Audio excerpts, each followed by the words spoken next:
first made in India. Airbus C295 military transport aircraft has conducted its first test flight from the final assembly line in Vadodara, marking a milestone for Indian aviation and defense. This maiden test flight is a crucial step in the aircraft's post-production, first of 40 aircraft to be built in India. The test flight advances the program's objective of delivering the first made in India C295 aircraft this year to the Indian Air Force.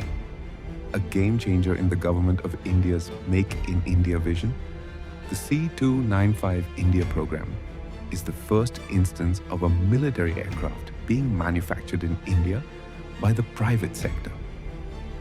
The program's progress reflects the steady and dedicated work of Airbus Tata Advanced Systems Limited and several Indian MSMEs, which are manufacturing parts for the aircraft across India.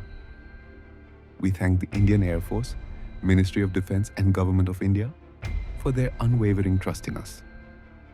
We are building the future of Indian aerospace.